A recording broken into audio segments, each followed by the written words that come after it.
Bonjour à tous, bienvenue sur Réflexion Santé Naturopathie avec Jean-Brice Tivan. Je vous remercie tous d'être toujours aussi nombreux. Vous allez assister aujourd'hui à un extrait de la conférence « Comment ils ont inversé la maladie d'Alzheimer », une conférence que j'ai donnée en mars 2025 et que je redonnerai d'ailleurs en Alsace en janvier 2026 à Niederbronn. Une conférence qui s'appuie sur les découvertes de Dale Bredesen, le fameux neurologue américain qui a mis en place un protocole du nom de RECODE en 2014. Et je m'appuie aussi sur d'autres travaux, en particulier sur la longévité, et ceux de Walter Longo ou de Mark Mattson, qui sont bien connus. Alors oui, aujourd'hui, on sait comment prévenir, mais aussi inverser le processus de dégénérescence cognitive et même guérir Alzheimer. Oui, je dis bien guérir Alzheimer, comme on atteste, vous verrez les témoignages de maintenant quelques dizaines de personnes suivies scientifiquement et objectivées scientifiquement. C'est-à-dire que leurs marqueurs biologiques et leurs résultats aux tests cognitifs se sont améliorés jusqu'à sortir de la zone considérée comme étant celle d'un déclin cognitif avancé avec des symptômes de la maladie d'Alzheimer. Tout ceci est enfin possible, non pas grâce à un médicament. Tous les effets médicamenteux ont échoué. Je vous explique aussi pourquoi dans cet extrait. Mais grâce à une approche causaliste de la maladie, eh bien, on obtient des résultats spectaculaires. On connaît aujourd'hui les causes du déclin cognitif et lorsqu'on corrige ce qui amène à ce processus, ce déclin cognitif s'inverse et les progrès sont objectivables. La révolution du cerveau est donc en marche et je vous en donne les bases dans cet extrait. Je vous explique juste les enjeux autour d'Alzheimer et ce qu'est Alzheimer avec ses différents stades de dégénérescence du cerveau. Je vous ferai part d'un autre extrait de cette conférence prochainement avec des pistes sur l'inversion du processus de déclin cognitif et des exemples de guérison, mais je ne peux diffuser la conférence dans sa totalité. Je réserve cela bien sûr aux associations ou privés qui me le demandent. Si d'ailleurs cela peut vous intéresser, je peux venir en organiser une à votre demande. Tout dépend bien sûr du déplacement et des conditions. N'hésitez pas donc pour cela à me contacter, mais vous pouvez aussi trouver cette conférence dans une formation que j'ai intitulée « Bien vieillir ou avec la médecine anti-âge » qui aborde d'ailleurs de nombreux thèmes autour de la santé et du vieillissement, une formation très complète de 9 heures que vous pouvez obtenir pour simplement 100 € et vous retrouverez dedans cette conférence dans sa totalité. N'hésitez pas donc à me contacter à jbnaturo@orange.fr. Place donc à ce premier extrait de conférence en attendant un autre qui parlera davantage du fond de la question. À très bientôt, merci de m'encourager, likez, abonnez-vous et diffusez bien toutes ces informations. C'est important pour faire évoluer les mentalités. Je compte sur vous. Bonne écoute. Alors, on m'a présenté, alors je ne suis pas un spécialiste d'Alzheimer, je me suis vraiment intéressé il y a quelques années lorsque j'ai écrit mon deuxième livre sur les maladies métaboliques et l'Alzheimer fait partie des maladies métaboliques. Alors ce soir c'est un sujet qui est assez difficile, c'est pas quelque chose qui fait rire Alzheimer, hein, comme toutes les pathologies, comme tous les sujets de santé. C'est un sujet grave, mais c'est un sujet qui est porteur d'espoir aujourd'hui, mais pas un espoir lié à un énième protocole, procédé ou médicament, puisque ça ne fonctionne pas en médecine allopathique, et c'est parce qu'on ne cherche pas dans les bonnes directions. Et ce soir, je vais vous expliquer, pour ceux qui n'ont jamais entendu parler de réversion d'Alzheimer, de capacité aujourd'hui à passer d'un statut de malade diagnostiqué d'Alzheimer à quelqu'un guéri, c'est-à-dire qui n'a plus de symptômes d'Alzheimer. C'est possible à un certain stade, vous verrez qu'il y a des exemples, c'est possible si on s'y prend correctement assez tôt et si la personne est encore capable de s'impliquer dans un protocole qui est quand même une remise en cause globale de son hygiène de vie, avec des choses très spécifiques à mettre en place, mais c'est possible et vous allez voir que les scientifiques s'y intéressent aujourd'hui. Alors bien sûr dans le monde anglo-saxon, plus qu'en France. En France, on est toujours un peu au Moyen-Âge, mais vous verrez que c'est aussi parce qu'il y a des intérêts, des lobbies pharmaceutiques, etc. Bon. Mais sachez que c'est possible et je vais vous en parler ce soir. Alors cette conférence va être en deux parties. Une partie où je vous expliquer un petit peu ce qu'est Alzheimer, vraiment quelles sont ses causes profondes qu'on connaît aujourd'hui, qu'on est vraiment capable d'identifier. Et puis ensuite, on verra le protocole qui a été mis en place précisément par Dave Bredesen, qui est un neurologue, dans les années 2015, avec les premiers cas d'inversion d'Alzheimer, reconnu scientifiquement bien sûr, sinon je ne vous parlerai pas de tout ça. Avant de démarrer, il faut que vous sachiez ce que représente une maladie pour un naturopathe. Pour un naturopathe, une maladie, ce n'est pas un dérèglement, ce n'est pas une punition arbitraire, une anarchie, etc. Alors on vous dit que ce n'est pas une dégénérescence, en fait, Alzheimer est considéré comme une dégénérescence, mais en fait, c'est juste un procédé d'adaptation qui donne l'impression d'une dégénérescence. Et derrière, la maladie n'est pas un accident, elle peut survenir, c'est la conséquence naturelle de violation des lois de la nature, elle est éducative et corrective dans son but et elle reste avec nous tant que nous avons besoin de ces leçons salutaires. Ça veut dire que tant que nous vivons en décalage avec les principes pour lesquels nous sommes adaptés, et bien forcément notre corps va mettre en place des adaptations négatives, entre guillemets, si vous voulez, des résistances et des choses qui nous permettent de survivre. Et ces adaptations, vous allez voir qu'Alzheimer, les fameuses plaques amyloïdes, font partie de cette réponse-là. Et ce n'est pas comme ça qu'on le conçoit aujourd'hui. Donc la maladie, c'est un effort que fait le corps pour guérir. Alors, Alzheimer fait partie des maladies métaboliques. Ça veut dire dans la façon dont vous utilisez l'énergie que produit votre organisme. Et vous avez beaucoup plus de risques d'avoir un Alzheimer en vieillissant si vous êtes atteint d'un de ces symptômes. Un diabète de type 2, un foie gras, de l'hypertension, une stéatose hépatique, etc. Les maladies cardiovasculaires font partie de la même famille et vous allez comprendre pourquoi juste après. Le premier cas a été découvert il y a quelques années, c'était au début du siècle, en 1901. Auguste Dieter était atteinte d'Alzheimer. Alors, bon, Alzheimer n'existait pas, c'est le docteur Alois Alzheimer qui l'a découvert à travers une autopsie. Il a suivi sa patiente tout au long de sa vie et quand elle est morte, il l'a accompagnée jusqu'au bout. Quand elle est morte, il a fait une autopsie et il a vu des plaques dans son cerveau qui n'existaient pas, qui n'avaient jamais été identifiées auparavant. Et il a associé la présence de ces plaques, qu'on appelle plaques amyloïdes, à la maladie de démence. Alzheimer aujourd'hui, c'est un sujet très très sérieux. C'est des millions de cas de personnes atteintes, 3 millions en France. Ça, c'était des statistiques il y a plus de 10 ans. D'accord ? Aujourd'hui, ça, c'est en pleine augmentation. 2 patients sur 3 vivent à domicile, et donc c'est des coûts énormes si les personnes sont obligées de perdre leur indépendance, et c'est ça qui fait le plus peur aujourd'hui. Et on sait que les formes les plus précoces peuvent débuter à 60 ans, voire à 45 ans, quand on est porteur d'un gène particulier dont on va en parler. Mais attention, bien sûr, ça n'est pas inéluctable. La statistique la plus importante à retenir ici, c'est qu'en 2030, là, une personne sur 2 après 85 ans sera atteinte d'une démence. Ça veut dire qu'il y en a une qui s'occupera de l'autre. Vous comprenez? Vous imaginez la vie après 85 ans, alors qu'on vit au-delà maintenant. Il y a beaucoup de personnes qui vivent au-delà. Du moins, notre génération, enfin la vôtre. Moi, je suis un tout petit peu plus jeune que la plupart d'entre vous, mais votre génération vivra plus vieux que ma génération.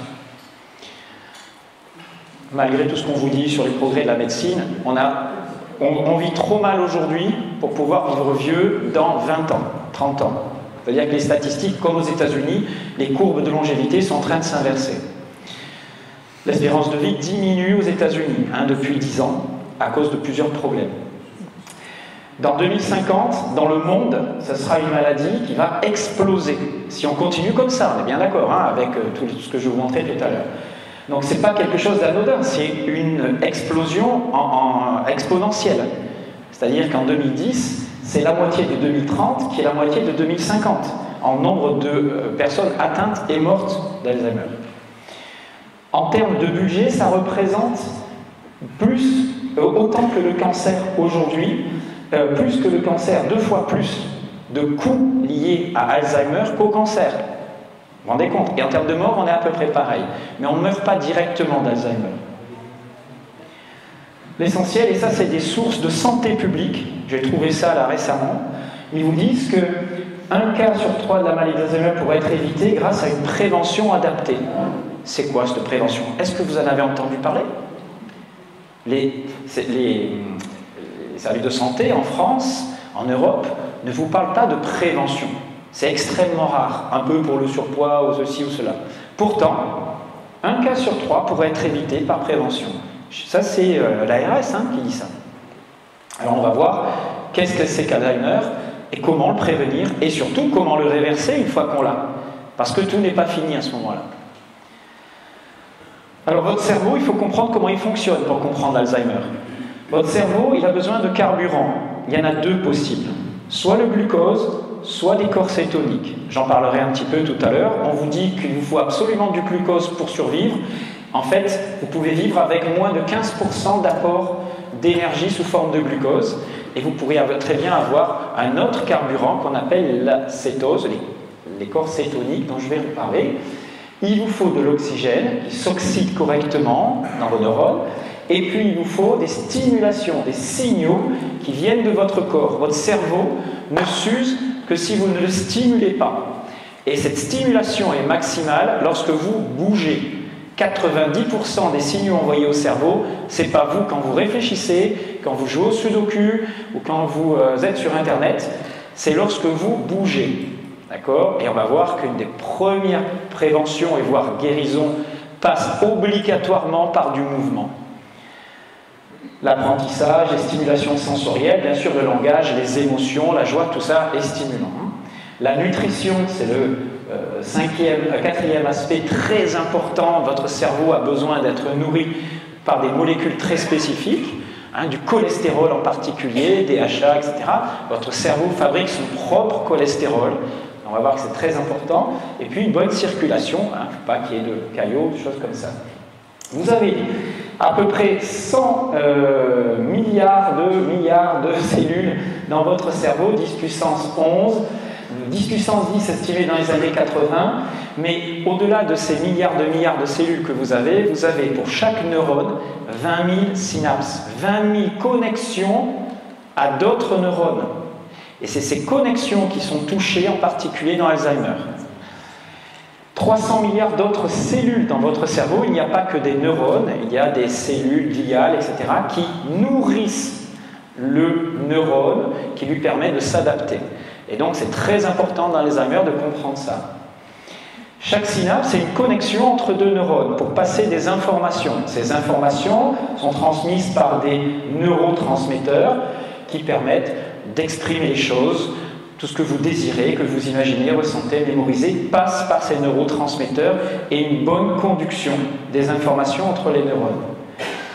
Le neurone, lui, à un moment donné, il va dégénérer. Il dégénère et sa dégénérescence peut commencer très tôt dans notre histoire, même si les symptômes d'Alzheimer n'apparaissent que beaucoup plus tard. Parfois, c'est des processus qui prennent plus de 20 ans et qui ont commencé il y a 20 ans. Si on ne les diminue pas, si on ne les arrête pas, et bien forcément, au bout d'un moment, vous n'aurez plus assez de connexions synaptiques pour fonctionner correctement. Un neurone n'arrive plus à utiliser... Alors, il y a 3 façons qui entraînent la dégénérescence. Soit parce que le neurone n'arrive plus à utiliser le carburant que vous lui donnez, le glucose en particulier, parce que la cellule devient résistante à l'insuline et donc au glucose. L'insuline, c'est une clé qui permet de faire rentrer le glucose dans le neurone. Et s'il n'y a plus cette clé qui est efficace, parce qu'au fil des années, vous avez consommé trop de glucides, et là, la résistance à l'insuline se développe, comme dans le diabète de type 2, c'est exactement la même maladie, mais au niveau neuronal. C'est pour ça qu'on a appelé vous verrez Alzheimer, le diabète de type 3. Ensuite, vous avez les dendrites qui peuvent être détruites par la toxicité de certains produits, donc c'est l'aspect neurotoxique de certains éléments de notre environnement qui ont été bien identifiés aujourd'hui, je vous en parlerai. Et puis juste, pas assez de stimulation, c'est la dégénérescence liée à un manque de stimulation, donc il n'y a pas de facteurs neurotrophiques qui viennent stimuler assez régulièrement, et donc votre cellule, une cellule nerveuse, elle dégénère aussi. 3 stades d'Alzheimer. Le stade 1, les mitochondries, ce sont des unités qui produisent de l'énergie dans la cellule. Vous savez, les petites usines qui permettent de capter le glucose et l'oxygène et puis qui vous permettent de fabriquer un petit carburant, l'ATP. eh bien, ces mitochondries, dans un premier stade, ils peuvent arrêter d'utiliser donc le carburant correctement. Ça devient résistant, il y a une altération de cette structure, si vous voulez, et puis à ce moment-là, votre cellule arrête de fonctionner correctement. Mais ça, c'est totalement réversible, ça arrive fréquemment, et il suffit qu'il y ait un petit nettoyage qui se fasse dans l'organisme, quelques nuits de sommeil vous récupérez mieux, une diminution de l'apport de sucre, un petit jeûne, un peu d'exercice, et ça peut se relancer. Donc le neurone, là, est indemne, et il y a juste un arrêt de son fonctionnement. C'est le stade 1. Ensuite, vous avez le stade 2, plus problématique à réverser, mais tout à fait possible à inverser. C'est ce qui vient d'être découvert. Les mitochondries, les dendrites sont atteintes, donc les jonctions, et à ce niveau-là, il ne faut pas s'en faire plus que ça. Alors, il faut s'en faire parce que vous êtes sur une pente qui n'est pas bonne, mais ça peut s'inverser parce que c'est un processus dynamique. Tout le temps, à mesure que vous apprenez des choses nouvelles, vous recréez de nouvelles connexions. Ce sont des circuits d'apprentissage. On croyait avant que le neurone c'était quelque chose de figé, pas du tout. C'est quelque chose qui est très dynamique, qui se développe et qui peut arrêter aussi de se développer. Donc on a des réseaux comme ça qui apparaissent et d'autres qui sont détruits. Ça c'est le stade 2, quand il y en a trop qui sont détruits, vous avez les premiers signes d'Alzheimer. On appelle ça la neuroplasticité ou la plasticité cérébrale. Et puis vous avez le troisième stade, c'est les mitochondries qui vont déclencher une mort cellulaire. Il y a une atteinte interne du neurone avec des cellules tau, avec des plaques amyloïdes qui se développent en très grande quantité. Je vais vous expliquer comment. Et là, le neurone, lui, est atteint. Et à ce moment-là, s'il n'y a pas suffisamment de cellules souches, en particulier dans l'hippocampe, si vous n'êtes pas assez jeune, eh bien, vous ne pouvez pas inverser. Et là, vous avez des destructions. Mais même là, rien n'est terminé.